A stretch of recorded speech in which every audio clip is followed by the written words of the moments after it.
বাকেরগঞ্জ উপজেলা পরিষদ নির্বাচনে গোপন বুথে না গিয়ে প্রকাশ্যে ভোট দেওয়ার অভিযোগ উঠেছে বরিশাল ৬ আসনের সংসদ সদস্য আব্দুল হাফিজ মল্লিকের বিরুদ্ধে। এরই মধ্যে সংসদ সদস্যের প্রকাশ্যে ভোট দেওয়ার ভিডিও ভাইরাল হয়েছে সামাজিক যোগাযোগ মাধ্যমে। নেটিজেনরা মেতেছে নানা মন্তব্যে। গত ৮ মে বাকেরগঞ্জের ফরিদপুর ইউনিয়নের মঙ্গলসি সরকারি প্রাথমিক বিদ্যালয়ে ভোট দেয় সংসদ সদস্য আব্দুল হাফিজ মল্লিক। প্রকাশ্যে ভোট দেওয়ার এমন ভিডিও ভাইরাল হওয়ায় প্রভাব পড়েছে স্থানীয় রাজনীতিতে।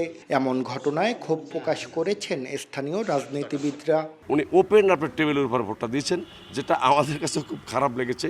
কারণ একজন এমপি এভাবে ভোট দিতে পারে, এটা তো আমার আমি অবাক হয়ে গেছি, আমরা সবাই অবাক হয়ে গেছি, কারণ এইটা সে ঠিক করেনি।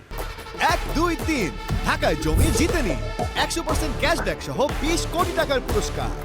মাননীয় সংসদ সদস্য মহোদয় যেটা আচরণবিধি বহির্ভূত কাজ এটা উনি করেছেন, এটা পর্দার আড়ালে গিয়ে উনি ওনার পছন্দের প্রার্থীকে সিল মারবেন, অথচ উনি সহধর্মিণী ওনারা কিন্তু ওপেনই টেবিলে বক্সের পাশে বসে সিলটা মেরেছেন। সে যেটা করেছে এটা আসলে নিয়ম বহির্ভূত, এটা ক্ষমতার অপব্যবহার করেছেন, সেটা দিক তার জন্য আমরা আশা করিনি।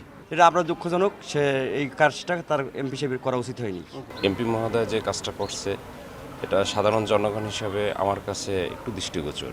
১৯৭২ সালের গণপ্রতিনিধিত্ব আদেশের ২৬ ধারায় বলা হয়েছে, একটি নির্বাচন শুধু গোপন ব্যালট দ্বারাই নির্ধারিত হবে এবং তা নির্ধারিত পদ্ধতি ও বিধানবলী সাপেক্ষে ভোট গ্রহণ করা হবে। গণপ্রতিনিধিত্ব আদেশের ৮২ ধারায় আরও বলা হয়েছে, যদি কোনো নির্দিষ্ট ব্যালট পেপারে কাকে ভোট দেওয়া হয়েছে তা প্রকাশ করা হয় তাহলে তা ৫ বছরের শাস্তিযোগ্য অপরাধ হবে। ৮৪ ধারায় প্রিজাইডিং অফিসারকে ব্যালট পেপারের গোপনীয়তা রক্ষার দায়িত্ব দেওয়া হয়েছে।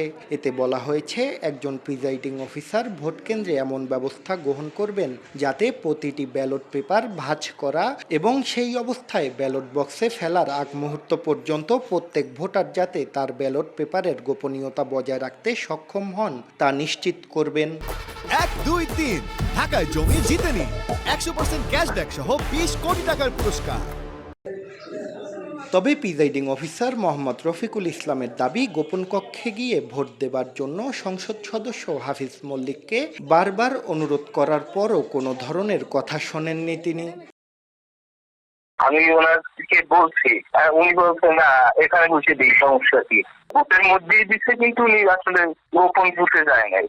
এ বিষয়ে জানতে বরিশাল ৬ আসনের সংসদ সদস্য আব্দুল হাফিজ মল্লিককে একাধিকবার ফোন দেয়া হলেও তিনি ফোন ধরেননি। প্রথম ধাপে অনুষ্ঠিত বাকেরগঞ্জ উপজেলা পরিষদ নির্বাচনে হাফিজ মল্লিকের আপন ছোট ভাই আব্দুল সালাম মল্লিক ভাইস চেয়ারম্যান পদে নির্বাচিত হয়েছেন।